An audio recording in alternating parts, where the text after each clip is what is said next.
What's up, guys? I'm sure you guys already know by now. There's been a big divide in the right wing, all basically surrounding Israel to an extent.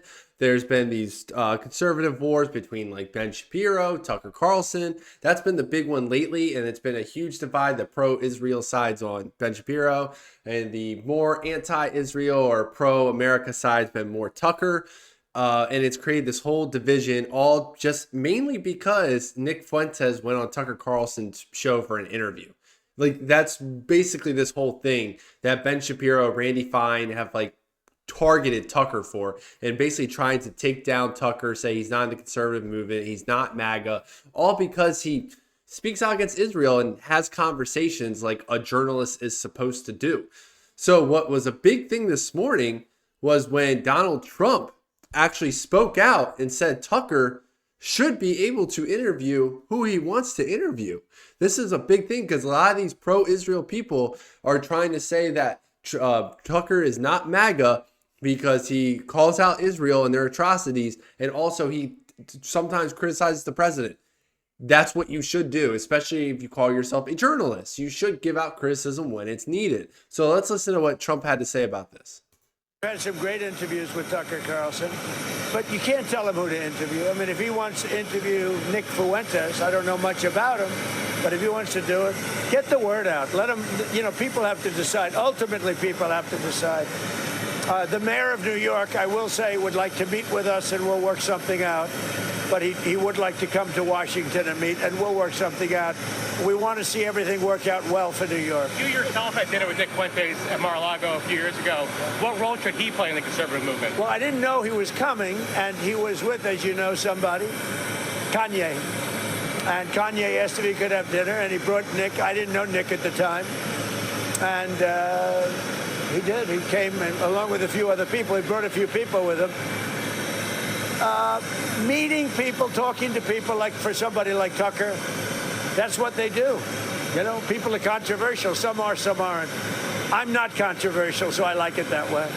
I like at the end where he said, I'm not controversial. Yeah, ask any leftists if they feel that way. But that's true. Like a journalist or a commentator, like the whole point of talking to people is to not only like get to know them, get to know their background, but also if you disagree with them on something, you can kind of call them out in person. Like a lot of people were saying that Tucker was just kind of glazing Nick Fuentes, but that's really not the reality at all. Like there's a lot of things that Nick said, especially the last like 30 minutes of the discussion, that Tucker was pushing back on. It's like, I don't dislike all Jewish people. I don't dislike this. I don't dislike that. Your views on what a wife should be is not my view. Like he gave him pushback. He didn't like attack him and basically say, you should never be on the internet again. Like a lot of people like Ben Shapiro want to say, but he did give him a fair amount of pushback. And that's the thing too, when it comes to these discussions, like you're not going to agree with everyone on everything. Like I don't agree with Nick Fuentes on everything, but he does make some good points a lot of times. And I really think a lot of the crazy stuff he says, I really think he's just trolling. I think it's like that dark humor you would see all over the internet like 15 years ago. I think he's just in that mentality, and it's funny. Like as if you don't take it serious, it's funny. It's trolling. It's hilarious. But some people like Ben Shapiro get butthurt over all of it. So you still have them making this push. Someone recorded this from their phone. This is some kind of Jewish leadership coalition that was in New York City this past weekend, I guess. So let's take a listen. Ben Shapiro devoted an entire show to explaining why, in video clip after video clip, Tucker Carlson is, in Ben's words, and I can quote you to yourself, the most virulent super spreader of vile ideas in America. A super spreader of violent ideas in America. That's crazy because he has on Nick Fuentes on his show just to talk. And they didn't really get anything like that crazy, honestly, in that they could go going down way bigger rabbit holes than they actually did. So for him to say that is just absolutely insane. And they said he dedicated a whole show. Oh my God, that must have taken so much effort. A whole show, a whole 40 minutes. They should have included the fact that he did no ads too. That's a lot for Ben. Ben loves money. And he did with no ads. Why didn't they include that? He's so dedicated. It's just the way they've been acting about this is really ridiculous, especially because like people like him a year or two ago loved Tucker, loved everything Tucker said, supported everything Tucker said. And now he's acting like Tucker is the worst human being to like ever grace the planet because he had someone on his show. Now, this was initially Tucker's response when people were criticizing him for how he did the interview with Nick. I mean, I personally have watched videos of him questioning the Holocaust, likening it to baking cookies in the oven, and there's no way you could have gotten to 6 million, seems to be his theory. He seems to think that we've way overstated the number of Jews killed in the Holocaust. He's ripped on poor Usha Vance in the most offensive terms, which I mean, so what do you say to those people who say, why didn't you raise any of that? You know, do your own interview the way that you want to do it. You're not my editor. Buzz off. I mean, I don't know. You want to go yell at Nick Fuentes? I'll give you his cell. Call him and go sit and yell at him and feel virtuous or whatever. See, that's the thing when it comes to this, right? Especially like the Ben Shapiro.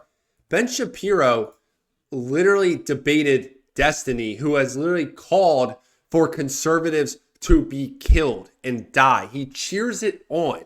He's like, he was acting crazy when Charlie Kirk died. He was like acting when Corey Comparator died at that Trump rally. He was basically saying he deserved it because he went to a Trump rally. Like, he wants conservatives dead. He would cheer on, most likely, if Ben Shapiro died tomorrow. And he's good, but he'll debate him. He'll sit right next to him all buddy and talk to him. But God forbid you say anything negative ever once in your life about Israel or Jewish people. That's crossing the line. You cheer on conservatives dying, your thumbs up in Ben Shapiro's books. You criticize the Holy Land, nope. But yet he wants to say he's America first, or he's a part of the MAGA movement. But then people that actually don't want to give aid to Israel and support America aren't. Can't figure that one out. Can you guys? And then this is Ben Shapiro's latest thing just from today, where now he's attacking Steve Bannon because Steve Bannon just said Nick Fuentes did a good interview against Dinesh D'Souza. Bannon over the weekend, for example, praising Nick Fuentes. Again, the reason this is happening, we should point out, is because there is an attempt to glaze pretty much everybody who is on the anti-Israel, and yes, Fuentes is just an anti-Semite, anti-Semitic side, in order to shift policy priorities away from what President Trump is attempting to do. Alex Jones had a debate with Nick Fuentes and Dinesh D'Souza. And you see right there, the laziness, the lack of argument, their attitude that they just own this. Fuentes takes this guy apart brick by brick. It's a full takedown. Because the kid shows up, he's prepped, he's ready. Not only is he on point and he's always on attack, he happens to have something called facts. And he just overwhelms Dinesh. Dinesh goes back, and it shows you this old guard who has nothing. Again, it's fascinating to watch as all these people make quasi-allies of people like Nick Fuentes.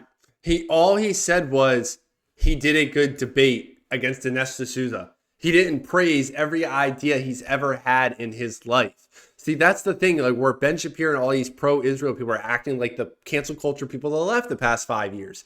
If you disagree with this here or here, automatically it's like, oh, this person doesn't deserve the time of day. I'm not going to talk to this person. This person doesn't deserve my time. If Ben Shapiro, if your ideas are so great and so brilliant and Nick Fuentes' are so dumb and Tucker Carlson's are so bad, debate them. Talk to him about it. This whole like, oh, let me hide behind my camera in my studio and just denounce them over and over again doesn't work. Conservatives already tried to pretend like Nick Fuentes didn't exist for years. Didn't work. They tried censoring him. Well, not the conservatives, but the social media tried censoring him. Didn't work. Those routes don't work. The only way you're going to get out of this and to push against ideas you deem bad is by debating and having conversation. Until you do that, nobody is going to respect you. And that's the thing, too, where I feel like Ben Shapiro legit is scared to talk to probably either of them. I feel like he's probably more scared of Nick than Tucker. But like Ben Shapiro is a pretty good debater. He's really good with his facts. He talks really fast. He has good memory. but like he won't debate Nick because Nick is also a very good debater. I don't know if Tucker necessarily is. Tucker's good at like pressing certain people when he has like facts memorized, but I don't think he's as good as like pulling stuff out of thin air like Nick and Ben are. But like, if your ideas are so good, Ben Shapiro, and you are so confident that your ideas are good, you should have no problem debating Nick and telling the whole world how Nick's ideas are bad and showing the whole world Nick's ideas are bad. That's the point of America, is you're supposed to debate ideas and have conversations, and then all of us will decide what we think is like better or worse in our own minds. Like, you don't get to sit there and dictate, oh, this person's bad, don't listen to him. Like, a lot of people think your ideas are bad, but yet nobody's trying to cancel you off the internet. So it's just crazy how him and the whole like Israel right has been like Officer Tatum and all those random pro-Israel X accounts have been like acting over this. Because in reality, Tucker and Nick just had a conversation. And it'll be interesting how they react knowing that Trump is fine with it too. Because all these people are trying to say that these people are anti-MAGA because they're giving a little criticism to Trump, which I've voted for Trump 3 times. He deserves criticism sometimes. I will not hesitate to criticize him. That's what you should do. And that's the only way that he is going to listen to us and try to do stuff that's best for us, is if we constantly criticize and get on him for it. You can't sit there and just blindly agree with everything he does. That's not how that works. That's what the left did with Biden, and how'd that work out? The left did that with Kamala on the campaign trail. How'd that work out? Didn't work out. So criticism is needed sometimes. And yes, we need to stop giving money to foreign countries, including Israel, including Ukraine, including any country you can think of. We need to stop. We need to stop putting other countries before ours. That was a big reason why people wanted Trump in office over the left, because the left puts other countries first. And Trump is still doing that with Israel and somewhat with Ukraine too. It hasn't changed much. The foreign policy really hasn't changed much. He got the ceasefire with Gaza, even though I think Israel's already broken that like 3 times at this point. But like, it still hasn't changed much. And we want an America first president. We want an America first term. And people on the right that aren't up Israel's ass are going to keep pushing for that no matter who the president is. And if you're going to sit here and be like, oh, these people are bad because they criticize Israel, you're going to be on the losing side, because you're already showing the whole world that you're Israel first, not America first. It doesn't work that way, buddy. I know Ted Cruz is already talking about running for president again, and he's going for this like pro-Israel perspective. And it's like, Israel's more unpopular than ever before. What makes you think you're going to get even like, you might get what, 2% in the primary? Like, you're not going to get anywhere with that mindset. But this is pretty much the whole video. Trump defending Tucker and having Nick on. It would be really interesting. Because it's crazy too, because Trump has attacked Tucker in the past. So for him, like, he clearly has respect for Tucker. So it'd be interesting to see if, to me, Tucker does an interview with Trump at some point and they can discuss about this and then see where that goes going forward. Because if you see all these pro-Israel people saying that Tucker's not MAGA, and then Tucker interviews Trump and they're hanging out together, where they're going to malfunction and it's like just break. They're not going to know how to react to that. That would be insane to see. Let me know what you guys think in the comments about this whole divide on the right. If you think it's going to end, which side's winning or is going to win, or you think it's maybe just all blown out, or you think we need to unite, or whatever you guys think. Leave a comment down below, like, subscribe to the channel, and I'll catch you next time.